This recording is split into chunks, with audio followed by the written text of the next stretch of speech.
தேங்காய் பால் தயிர். பால் சாப்பிட்டா அந்த மாதிரி பிரச்சனை இது வருது, தயிர் சாப்பிட்டா எனக்கு ஆகாது அப்படிங்கிறவங்களும் இருக்காங்க.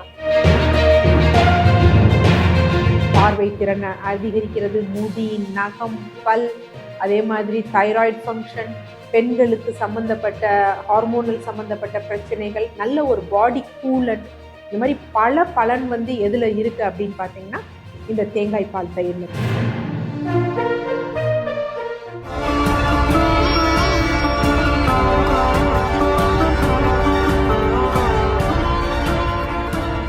டிசிஹெச் வியூவர்ஸ் அனைவருக்கும் வணக்கம். தொடர்ந்து நமது சேனலுக்கு அளித்து வரும் ஆதரவிற்கு மனமார்ந்த நன்றி. ஸோ இந்த பதிவில் நம்ம எதை பற்றி பார்க்க போகிறோம் அப்படின்னா தேங்காய் பால் தயிர்.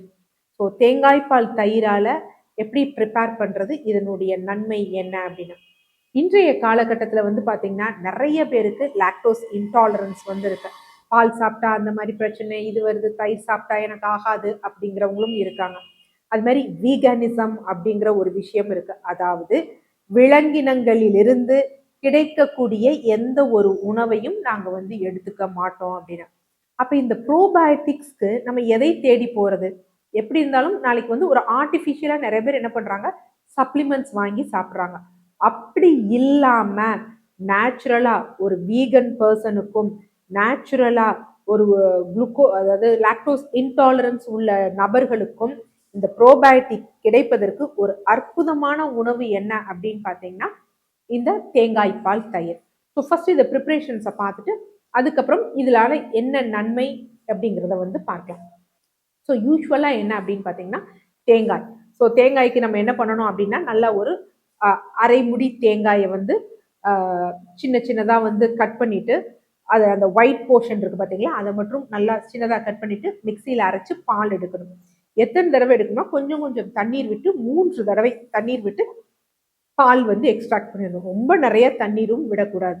ஸோ எக்ஸ்ட்ராக்ட் பண்ண அந்த பாலை வந்து என்ன பண்ணணும்னா அடுப்பில் வச்சு சிம்மில் வைக்கணும்.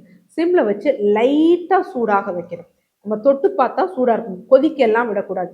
லைட்டாக சூடாகிற மாதிரி இது பண்ணணும்.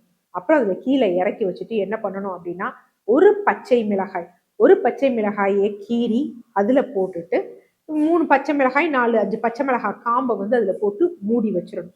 ஸோ ஒரு 8 மணி நேரம் இரவு இதை செஞ்சுட்டு விட்டோம்னா 8 மணி நேரம் கழிச்சு காலையில் பார்த்தோம் அப்படின்னா நமக்கு ஒரு அற்புதமான வந்து என்ன அப்படின்னா தேங்காய் பால் தயிர் இருக்கும்.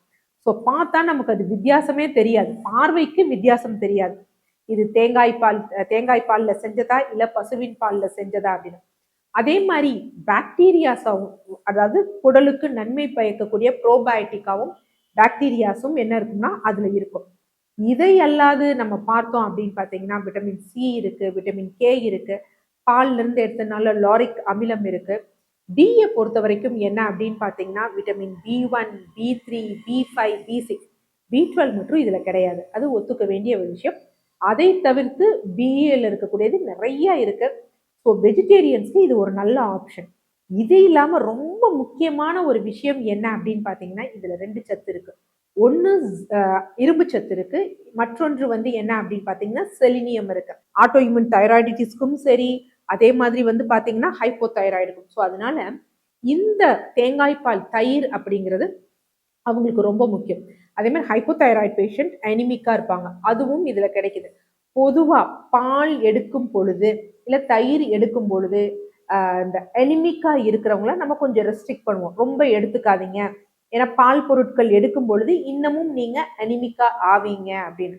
ஸோ அந்த பிரச்சனை வந்து இதுல வந்து கிடைக்காது. ஸோ இது நீங்க எடுக்கும் பொழுது என்ன ஆகும் அப்படின்னு பார்த்தீங்கன்னா அனிமிக்கா இருக்கவங்களும் இதை வந்து எடுத்துக்கலாம். ஆனா கால்சியம் சத்து அப்படிங்கிறது கண்டிப்பா வந்து அதுதான் பெட்டர். பால்ல இருந்து கிடைக்கக்கூடிய தயிர் தான்.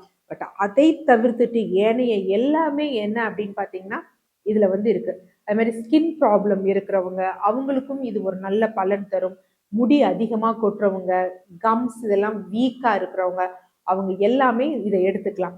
அல்சர் பேஷண்ட், வயிறு வந்து ரொம்ப எரிச்சலா இருக்கு, எதிர்கலிக்குது, இந்த மாதிரி பிரச்சனை இருக்கிறவங்களும் என்ன பண்ணலாம் அப்படின்னா இந்த தேங்காய் பால் தயிரை வந்து எடுத்துக்கலாம். ஸோ இது ப்ரிப்ரேஷனும் ரொம்ப ஈஸி தான், ரொம்ப கஷ்டமான ஒரு விஷயம் கிடையாது. எவ்வளோ டாக்டர் எடுக்கலாம் அப்படின்னு பார்த்தீங்கன்னா தாராளமாக 150 கிராம் நீங்கள் காலையிலேயே அதை உணவா வந்து எடுக்கலாம். எடுக்கும் பொழுது பார்வை திறனை அதிகரிக்கிறது, முடி, நகம், பல், அதே மாதிரி தைராய்டு ஃபங்க்ஷன், பெண்களுக்கு சம்பந்தப்பட்ட ஹார்மோனல் சம்பந்தப்பட்ட பிரச்சனைகள், நல்ல ஒரு பாடி கூலண்ட், இந்த மாதிரி பல பலன் வந்து எதுல இருக்கு அப்படின்னு பார்த்தீங்கன்னா இந்த தேங்காய் பால் தயிர்ல இருக்கு. ஸோ நீங்களும் ப்ரிப்பேர் பண்ணி பாருங்க. ரொம்ப ஈஸியான ஒரு விஷயம்தான். குழந்தைகளுக்கெல்லாம் நீங்க இந்த தயிர் சாப்பிடாத குழந்தைகளுக்கெல்லாம் கொடுத்தீங்க அப்படின்னா அவங்க ஈஸியா நல்லா சாப்பிட்டுருவாங்க. இதனுடன் கொஞ்சம் நீங்க அந்த flax seeds, chia seeds, sabja விதைகள் இதையும் நீங்க கலந்து வந்து கொடுக்கலாம். இதை மற்றது மாதிரி சாதத்திலையும் பிசைந்து கொடுக்கலாம். அப்ப வந்து வச்சு சாப்பிடலாமே தவிர நான் சாதத்துல கிளறி ஸ்கூலுக்கு கொடுத்து விட்டுட்டு அப்படி சாப்பிடலாமான்னா அது அந்த அளவுக்கு இருக்காது. ஸோ உடனே சாப்பிடலாம். காலையில புட்டிங் மாதிரி சாப்பிடலாம். அது நல்ல பலன் தரும். கொடுத்து விடுறதுனால என்ன பிரச்சனை அப்படின்னு பார்த்தீங்கன்னா பிரச்சனை ஒன்றும் கிடையாது. அந்த டேஸ்ட் மாறிடும். குழந்தைகளுக்கு வந்து பிடிக்காது. நன்றி.